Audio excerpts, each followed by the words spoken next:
Okay, so want to get started really quick with an introduction to the Ohio Health Modernization Movement. As Brian mentioned, he's a founding member, and myself and Maya are both part through our agency work of the coalition. And the Ohio Health Modernization Movement is a coalition of organizations and individuals dedicated to ending the criminalization of HIV in Ohio. And what do we mean by HIV criminalization, or the criminalization of HIV in Ohio? There are currently 6 statutes in Ohio that criminalize or add criminal penalties to behaviors that otherwise wouldn't be criminalized if an individual was not HIV positive. And so when we talk about criminalization, that's kind of what we mean by that concept, generally speaking. So it's a little bit about the OHMM, and let's talk a little bit about our learning objectives today. So we have some great information to share with you. We hope that you will gain some general information about HIV, learn about how current Ohio law criminalizes HIV and people living with HIV, understand the legal requirements for a person living with to discuss their status to a potential sexual partner, and learn acceptable methods about how to do so, and to acquire some general knowledge about why and how the Ohio laws can be modernized and how you fit in that equation. So we'd really like to see you all get more involved in this work moving forward. All right, so let's go ahead and get it started. How and why are HIV laws important as we seek to end the HIV epidemic nationwide and specifically here in Ohio? As you all know, there are 3 jurisdictions in Ohio that were identified as part of the Ending the HIV Epidemic Plan: Hamilton, Franklin, and Cuyahoga counties. And we believe that the current criminalization laws, the statutes that exist here in Ohio, actually act as a barrier, essentially, to good public health practices and to successfully ending the epidemic. These laws, because they exist, create a deterrent or present a deterrent for folks to essentially get tested and to know their status. If you do not know your status, you can't be prosecuted under Ohio law for failing to disclose that status to another partner.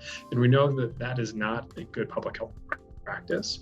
And we want to make sure that we remove that barrier so that way we can effectively use all the tools in our tool belt to end the HIV epidemic. So what specific statutes criminalize a person's HIV status here in Ohio? Ohio is one of over 30 states that have HIV criminalization laws on the books. And like I said, these 6 statutes range really from a variety of activities that either currently have no reason to be in code because the science has evolved beyond what it was, particularly when these laws were passed over 20 years ago. But they also place an undue burden on people living with HIV or risk of HIV. So what are the 6 statutes? There's the felonious assault statute for failure to disclose. There's the solicitation enhancement penalty. There's an enhancement penalty for people who are living with HIV for loitering to engage in solicitation, for prostitution, for harassment with a bodily substance, and for selling or for donating blood. And so when we talk about HIV criminalization, you'll often hear us talk most specifically about the felonious assault statute because that is one that we know is incredibly dated, and it also does not require transmission to occur. So there's no harm that is, or perceived harm that's accounted for, and there's no affirmative defense essentially for those folks. It can just be an accusation that could result in somebody being criminalized because of their status under the felonious assault statute.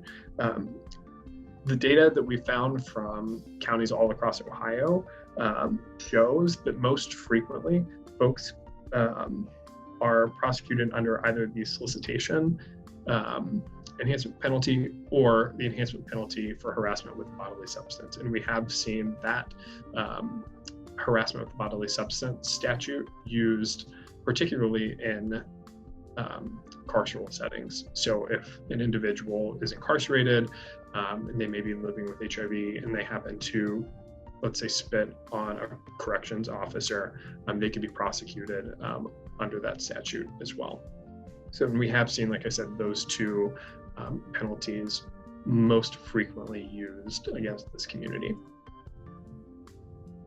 So let's talk a little bit more about the felonious assault statute and failure to disclose one's HIV status to a consensual sexual partner. So Ohio law currently requires a person living with HIV to disclose one's status prior to sexual conduct or face a second-degree felonious assault charge. Essentially, that charge can actually carry an 8-year sentence, which is more egregious than sexual battery or reckless, I believe it's reckless homicide. Maya, you can correct me if I'm wrong there as well. So that is the penalty that's associated. And currently under statute, sexual conduct is very broad. And we know that what's currently defined as sexual conduct under the Ohio Revised Code does not account for lower behaviors that carry a lower risk of transmission, right? So we, as members of the community, often know what they are, but that does not just account for those higher risk sexual activities as defined by CDC and epidemiological data, but it does currently include very low risk activities as well. And so even engaging in those low risk activities could put a person at risk right now. So that's something that we would want to obviously amend as we go through this process of modernizing Ohio's code. Maya and Brian, do you want to add anything while we're here on the slide? Yes, you mentioned that we've seen this law used mostly with solicitation and with the bodily fluid. But also we have to understand that a lot of times people of color, black folks and people of color plea bargain out. And many people plea bargain out because that's what our justice system does. And if you plea bargain out, you really won't know what the charge was that someone might have been originally charged with. So although we see this on paper, we really have no idea how many other people have been detained, charged, and later plea bargained to a lesser charge, but still being looked at under these criminalization laws. And the other thing I want to say is the government can have it both ways. On one hand, when it comes to prosecuting people living with HIV and AIDS, they say we're handing down a death sentence. But when it comes to giving us health care and Social Security, they say that it's a chronic manageable condition. We're either gonna prosecute HIV or treat it. Yeah, and I think the only thing I will add in is, so when we're talking about what sexual conduct looks like, it actually does include some things, just to heighten the point that Zach had mentioned, with no possibility of transmission. And so that involves such items as use of sex toys, particularly if the sex toys had any involvement or the potential of involvement with bodily fluids from your partner. And it is a felony that will have a penalty ranging from 2 to 8 years, which is a very substantial amount of time. And when you think about some of the other things that we're talking about, so solicitation, standing on a street corner, moving your arms suggestively as defined by a police officer, and how that opens up for the targeting of Black and brown people or transgender individuals walking down the street is really, really subjective. And so this law is dangerous and allows for interpretation that causes people to have substantially higher penalties just for being how they are and moving through the world. And it also requires sex offender registration for some of these offenses as well, which will cause your whole entire life thereafter to have a lot of severe implications. I would like to add that across the country, as well as Ohio, 95% of these prosecutions are not about transmission. It's simply about the fact that you did not disclose your status. And as Maya said, something as simply as being on the street corner, waving your hands, or a lot of times if a person has more than 2 condoms on their person, that's probable cause to search and frisk. Yeah, absolutely. Thank you both for providing that additional context. And Brian, I think you just hit on a very important point, that the current statute does not account for intent to transmit nor actual transmission. So neither of those elements are necessary when it comes to prosecuting an individual under the felonious assault statute. We do believe that this is a high priority, obviously, for us as a coalition to modernized. And so we'll talk a little bit about what our proposed change does a little bit later. But it is really important to note, as Brian said, that neither the intent to transmit nor actual transmission are necessary elements under current statute. Okay, and so we're moving into now what actually counts as adequate proof of disclosure. And so Maya, I think you're going to take it from here. So moving on, so what counts as disclosure, right? And so this is where lawyers like to lawyer and make things complicated. And so there was a case, and it is State versus Gonzalez, and it tries to help us understand the standard by which we are looking at how the law says what disclosure is. And in this case, we had someone who was a person living with HIV and AIDS who said, I told my sexual partner that I had HIV, and the partner said, no, you didn't, right? And so it goes all the way up to court, and it was for a 4-month relationship that they had engaged in, and they have this intrinsic disagreement about whether or not the status of the person had been disclosed. And so the person who was living with HIV and AIDS and said, like, I'm gonna bring in evidence. I'm gonna bring all of these people to testify on my behalf. I'm even gonna bring in my former partner, and my former partner is gonna tell you how I had told her all about it. And she did. She said, yeah, no, he told me, and also said we have to use condoms every time. But the current partner who is at issue in this case said, no, that's not what happened. They didn't do that. And also we didn't use condoms every time. And so even though the individual living with HIV had brought in case manager, their sister, and their former partner to say, like, this person moves through the world disclosing and letting people know, because it was in conflict, ultimately, what came out of this was that disclosure is very hard to prove without concrete evidence, and that the testimony of the defendant saying, I told them my status, was not sufficient, as well as through other witnesses. And so what it means is that essentially, there is a very high burden for people living with HIV and AIDS to prove that they have disclosed their status or run the risk of having these legal parameters and cases filed against them. And so that is why we want to make sure that we have this understanding that the case law has said, even if you testify and even if you have a witness testify, it's not really going to raise to the level of proof that we want in order to protect you. So the case manager's testimony would have to be, so the case manager's testimony in terms of saying, I was there with them when they disclosed, is something that is necessarily going to be considered, but also the case manager can be seen as having a bias, right? And so what does it look like in terms of how do you have this in writing with an impartial party and in a way that is going to show that it is a notarized statement, that people weren't forced, they weren't coerced, and that it's verifiable. So when we look at what it has for what counts as proof of disclosure, we're trying to prove something that can show that you have disclosed in a way that is not going to have a lot of bias, that is not going to have someone that can change their mind later, and that is going to provide you something that you have on your person to show evidence. So for example, can you, if you are on a dating website or social media, if you have chosen and opted into disclosing your status, can you go ahead and take screenshots of what your profile looks like if you're on a social media or on a dating website that allows you to disclose there? Do you have a way where you can confirm through email or text messages something that would allow someone to show that you have told them sufficiently that it's happening? And how can you get evidence of someone that will allow that conversation to happen that is a neutral third party? And I'm seeing what's happening in the chat. This is terrible. No one wants to have sexy times or conversations before you go into engage in an intimate activity with someone and be like, let's hold up for a minute and let's not engage until we sign this contract. How terrible. And it's not really the thought of what people have on their mind when they're in that circumstance. The other problem we have is this is considered to be maybe a contract, right? And if we're having a contract, if you are under the influence of any kind of alcohol or any kind of drug, and then you try to sign the contract, you're not in a mind that can legally uphold that contract, right? And so at what point in time are these types of maneuvers supposed to happen?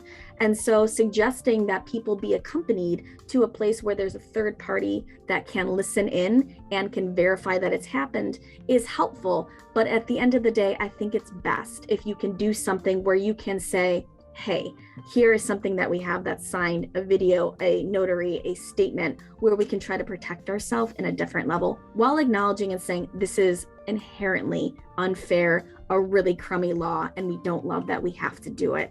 But how can we make it so that we are protected and prove that it is done, so we don't see people in the circumstance where it becomes one partner against another partner, and ultimately the disclosure is in contest. Brian, did you have something you wanted to add? I always have something to add. I think, first of all, I don't like the word disclosure because it's also a stigmatizing word, because the definition of disclosure is new or secret information. I prefer to use a person's status is theirs to share, because it is yours to share. And it takes some of the weight off of it when you're saying disclose, like it's some big secret document or something like that. Also, people living with HIV, the law says that you're innocent until proven guilty. In this case, people living with HIV and AIDS are guilty until they prove themselves innocent. Also, hookup apps like Adam for Adam, Grindr, Jack, all these different apps where you have profiles, you may openly say on your profile that you're a person living with HIV or undetectable, but you've got to prove that the person actually read your profile, because we know that many times people just look at pictures. You can't prove that a person actually read your profile. So just having it on your app that you're a person living with HIV is not solid enough evidence.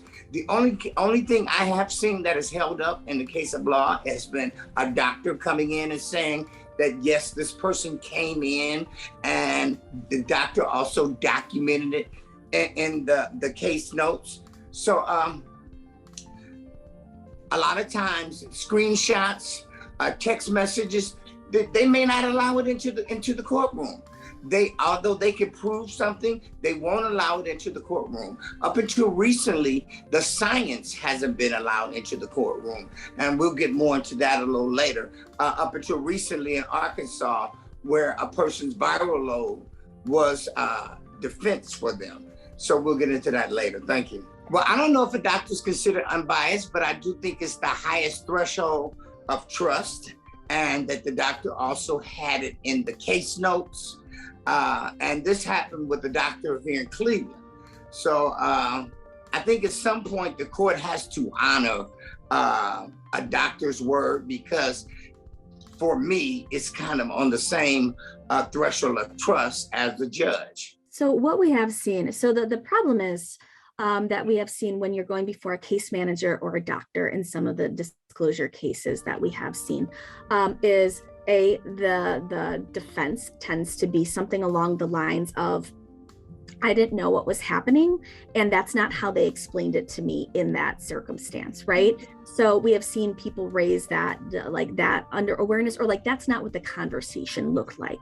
So again, when you have any room for error, or any way that someone can say, I didn't understand based on this conversation, unless they sign, unless there's a signature that verifies, like, I know this person has HIV, I know this person has been diagnosed with AIDS, I agree and consent that I understand the potential risk if we engage in intimate acts, I am willing to take that choice, right? There needs to be, and so we help at different clinics. Nueva Luz in Northeast Ohio, Equality Ohio, which is across the state. We help with things like sex contracts, right? They are not perfect, and they are not great, and they are clunky and cumbersome.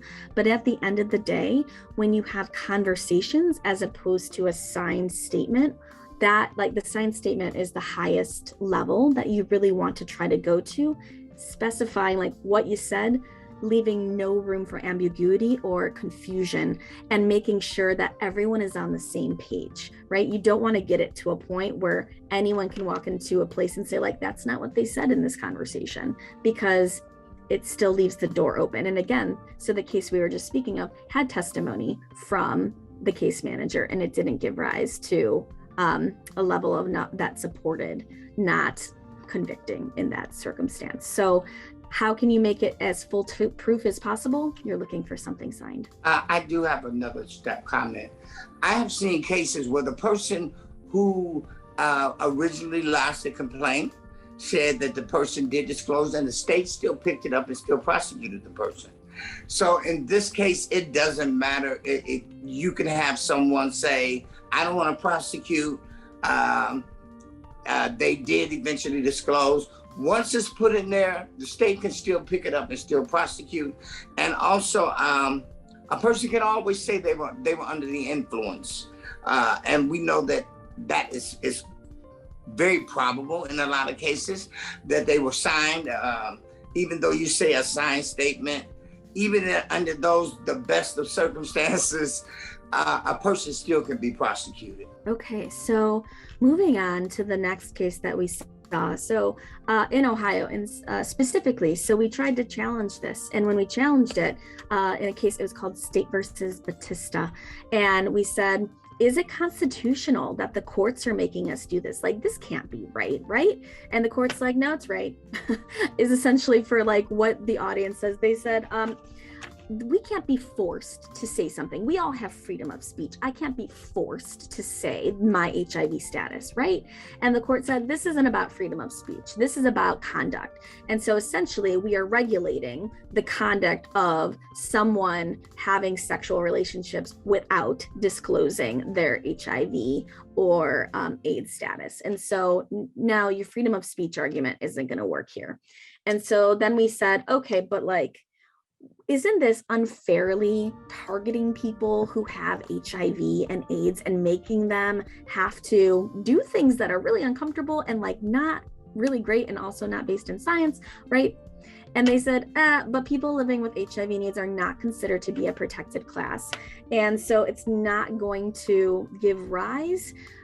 Yeah, this was, what was this? Batista was about 6 years ago, approximately. And so then they said about giving rise to the fact of, so why are we allowing this? Because if the government has a goal or an interest, a public health interest in making something happen, a government interest for why they make a rule, then that is the grounds by which they're like, we're allowed to do this thing because there's a strong government interest. And so they ruled in our case in Batista that we had a strong government interest in curbing HIV transition and that this law was a legitimate way to do so. Thanks, Kate. So 2017. And so basically what it's saying is, this law is trying to make sure that people don't go out and not tell people about their status. And we feel as a court that that's going to help with transmission rates. And so ergo, we see this as constitutional. This is in alignment with our government interest.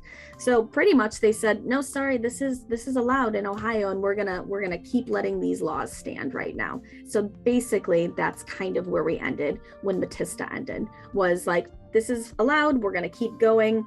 It's something that's permissible. Since transmission isn't relevant to the arguments, could an already positive person bring a case against a separate positive person? The implication there being that they had transmitted potentially a different variant. Oh, Kate, shh, stop it. I mean, so, honestly, my understanding is that the court is using a lot of information that is not inherently based on science right now, right? And so we are saying inherently that you can be convicted for doing something that does not have the potential of transmission, right? And so based inherently on that logic, would they allow for a case in which someone was having sex between two people who are already having like an HIV positive status? Yeah, absolutely. Would they do that? Would they care about co-infection or reinfection? I don't know. But could someone be prosecuted under the way the law stands? Yes, they could. Because that's the way that it is saying in terms of the legal framework. If you have sex and you don't disclose, just by doing that, if you engage in sexual conduct, which again encompasses everything from penetrative sex to oral sex to sex with sex toys, opens the door. And if you engage in those intimate acts with someone else without disclosing, there is a potential that you could have a case here. Would someone bring it up and prosecute? That is a different story, but potentially, yes. I know some people probably wish they could mute me forever, but that's not going to happen. I think it has been done in other states. And I think even if it hasn't been done in Ohio, we as people living with HIV and AIDS still live under the same fear of that happening, be it with a person who's not living with HIV or a person who is. Also, someone asked the question in the chat. We didn't have the data that we have now, which is U equals U, that a suppressed viral load you cannot transmit to your sexual partners. Okay, and we did touch on this briefly, so we don't need to stay on this slide for too long. But how else does Ohio criminalize HIV? So we did mention the enhancement penalties for solicitation and for prostitution as well. We hit, and thank you both Brian and Maya for doing this, the nuance behind what can even be perceived as solicitation, or what could constitute probable cause for individuals who may be carrying, like Brian said, more than 2 condoms. We talked a little bit also about one of the most frequent statutes that we find being used against the community, the assault with or harassment with bodily fluid, which could constitute either spitting, biting, or exposure to any other bodily fluids in the context in which that is most frequently used. And then also the statute that adds a penalty for selling or donating blood. We want to highlight this last one just briefly because we do know how antiquated this particular statute also is, because currently as an HIV positive person or a member of a community who the CDC and the FDA determined to be at risk cannot even donate blood or sell blood. We know that blood gets tested, and it has for quite some time. And so just having this shows how antiquated these laws in general, all 6 of the statutes truly are. And Maya did talk a little bit about some of the prohibited activities, but maybe if we also wanted to take this time to talk a little bit about the potential penalties for some of the enhancements. So Maya, if you have those handy, that would be great. If not, we can circle back with you all on that as well. But we can start going into the conversation about how to decrease risk or arrest. And we did hit a little bit earlier on some of those foolproof methods. So having written contract and documentation. Yeah, if you wanted to speak to that, Maya or Brian, that would be great. Go ahead, Brian. No, go ahead. I was just waiting to see what the next slide was. So essentially, suffice it to say that the penalties are increased typically for a person to not disclose living with HIV. You can go to prison for approximately 8 years. The felony status would be differentiated based on which offense you were charged under and how many acts actually were involved. And so, for example, if you were in a relationship with a person and you had multiple sexual encounters with them, they can charge you per sexual encounter. And so we have seen people who are charged for like decades for engaging in these sexual encounters with a person, not just once, right? It's not one offense.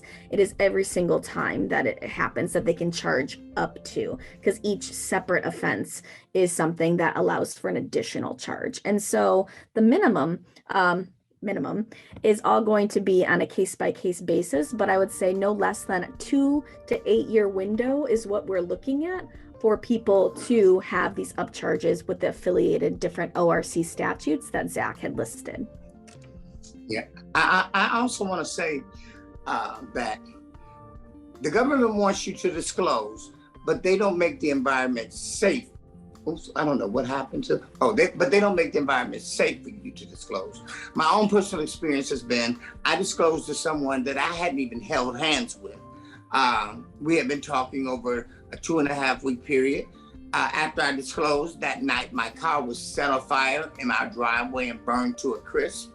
Also, while speaking at a university about HIV and AIDS, I was heckled from the audience and just kind of kept on going, gave them facts. When I left left to leave, I was hit over the head with a tire iron. So I had staples in my head. So you want us to disclose, but the government does nothing to make the disclosure process safe for those people living with HIV and AIDS. And as a matter of fact, these laws continue to put us put us under fire, and also continue to put us in danger as being people living with HIV and AIDS. Because even if you're not sexually active with someone, someone else finding out your status can still potentially be a dangerous situation for you. There's this word saying affirmative defense. What an affirmative defense is usually if you have gone to court for a criminal matter, you try to bring up something that says, yeah, this may have happened, but also here's something that will lessen the sentence, right? And so affirmative defense is saying, we want it to say, it should matter, right? That if you are undetectable and therefore can't transmit, that it shouldn't be the risk, right, of that we're afraid of, because this law was created at a time that people were afraid of HIV and AIDS, right? And we're afraid that this was considered to be a death sentence, right? And so knowing what we know now, knowing how the science has evolved, we would like it to see, like, that's just not the case. That's not where we're at. So let's update it, right? But the affirmative defense mechanism saying like, hey, I was undetectable will be something that the court can consider in the sentencing, but it is not going to take away under the current configuration of the law. It wouldn't remove the judge's ability to hit you with that full sentence, because the affirmative defense of saying I was untransmittable doesn't take away from where we are in terms of what the Ohio law says is an actual offense that you have committed by engaging in the conduct without the disclosure of the facts. Yes, and so these penalties, so we have another question, are these penalties considered to be sexual offense? They are, and so we will talk about that a little bit later in terms of what that means. So if you are convicted, it will depend on what your sentences are, if you have to register as a sex offender, and whether or not you were ever able to actually get this expunged or off your record. But yes, a variety of them are considered to be sex offenses. And I also want to say, we talk about expungement off your record and those things. Even if you're not charged or found guilty, the damage is already done at the point of detainment or arrest, because the media picks it up and your status and your name is splattered all over the news. So even if you're found to be not guilty or they don't pursue the charges, you are already slandered throughout the news and the damage has already been done. There was something else I was going to say. Go ahead. Excellent. So let's talk a little bit more about those defenses and the ways that we can, not only from a legal perspective, but from go ahead, Brian. Oh, I know what I was going to say. The reason why we say modernize the law as opposed to repeal, in the perfect world, we like to repeal these laws. But in most cases, we either need to repeal and replace. We say modernize because that does not mean that if we do away with these laws, that a person won't be prosecuted under more general laws, under general laws or more severe laws, such as attempted murder, weapons of mass destruction, biohazardous waste, all these crazy charges that we think are crazy, people have actually been prosecuted under. So that's why we say modernize the law, because we know the laws aren't going anywhere. We know these laws came about in the late 80s. We started to see them in the late 80s, but then when the Ryan White CARE Act was authorized, the federal government wanted the states to have some accountability. So the states came up with these laws. Now, when the Ryan White CARE Act was reauthorized, that was not a part of the law, which meant that the government knew that the science has changed, and they left it up to the states to change those laws or modernize those laws. But we've seen that the states have held on to these laws, saying that it protects the public, but there's been no study, no data to say that these laws have protected or helped the public. As a matter of fact, we've seen everything contrary to this. Yeah, thank you, Brian. That's really helpful added context, I think, for folks to understand the history and what really the absence of any mentioned in statute could ultimately result in and the impact that that could have. We'll talk a little bit about our proposed changes and why, as Brian mentioned, we're pursuing modernization and not a full repeal, particularly here in Ohio. So a little bit about how to continue to protect yourself or to protect the communities that you serve. We want to highlight the importance of protecting your physical health and safety in the moment and long term as well. And that starts with knowing your HIV status and making sure that we are communicating with folks the importance of getting tested, because the only way to know for certain if you have HIV is to get tested. If you're a sexually active person, please consult with your healthcare provider. I know we've got a lot of providers here on the call today. I work for one, Equitas Health. We're happy to be able to not only provide testing, but treatment and also other prevention methods for those living with or at risk of HIV. So please make sure that you get tested. And once you have been tested and you know your status, you can be fully informed about your options to continue leading a healthy and productive life, as Brian says, thriving, by making sure that you're taking your medications, staying in care, utilizing services and programs, so those wraparound and supportive services offered through Ryan White and Opwa, to make sure that folks can stay in a place where their viral load is suppressed, making them undetectable, and making sure that they cannot transmit HIV to a partner. Knowing what prophylactic measures are also out there for folks who are not living with HIV is important. And for folks who may be living with HIV who has a partner who does not have HIV as well, understanding that PrEP is available to you. And what's really exciting and what's really recent is guidance from the federal government to make sure that all insurers will now cover PrEP and PrEP-related services. So that's a huge win and a great tool that's within our tool belt to make sure that we are preventing new cases and also making sure that we are using that to appropriately help end the HIV epidemic as well. And finally, just closing that out, once you know your status, you can follow up on our tips to avoid criminal liability as well. Well, I think for me, when it comes to PrEP, PrEP is not, the education behind PrEP is not widely being disseminated in those zip codes most impacted, which i.e. means Black folks and people of color. For instance, the person who is in charge of doing the interview for PrEP may ask a person, how many sexual partners have you had in the past 6 months?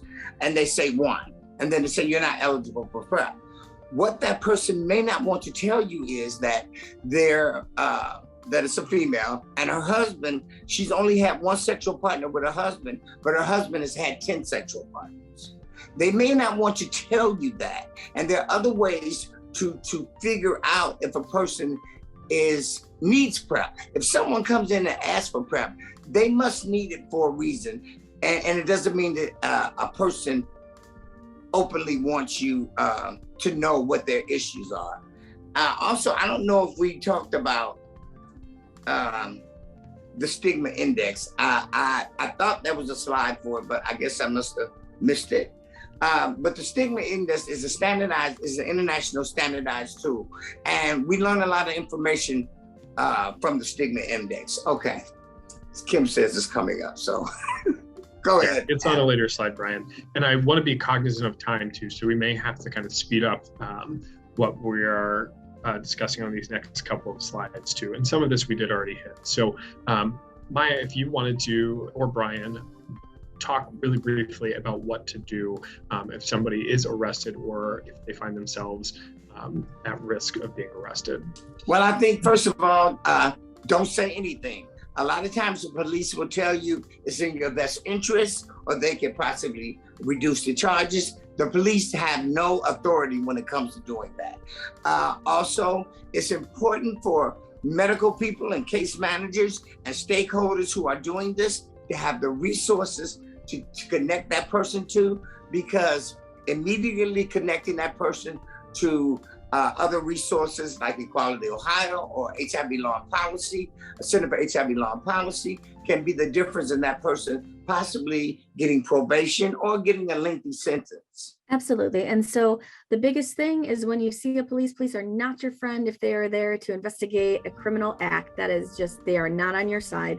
And so what you want to do is invoke your Miranda rights, which is the right to remain silent and do not disclose anything. And even if you start to tell the story of what happened, that still can put you into a circumstance in which they have now documented something that you do not want at all to have disclosed.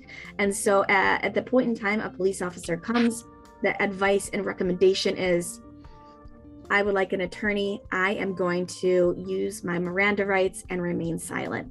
And that is it. They cannot force you to say anything else after that point, though they will try. To be clear, they will try. So you just say, I would like an attorney. I'm not going to say anything further. I'm invoking my Miranda rights, and then stay silent. Do not talk about the incident at all, because anything you say, they are documenting and will be using to build a case against you. Do not talk about your status. Do not sign anything ever, ever, ever without an attorney present, because you don't understand the implications of what's there. I think it's a terrible idea. And definitely don't consent to any medical tests, right? No swabbing, no tests, period, because they are looking for things in which they can turn over for prosecution purposes.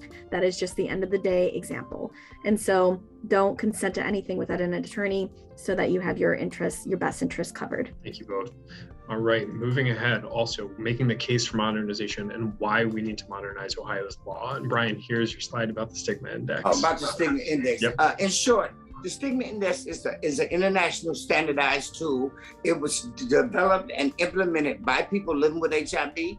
It's been conducted in over 100 countries, and over 1,000 people were interviewed. And they also were interviewed by people living with HIV. The stigma index is the largest social research project of its kind.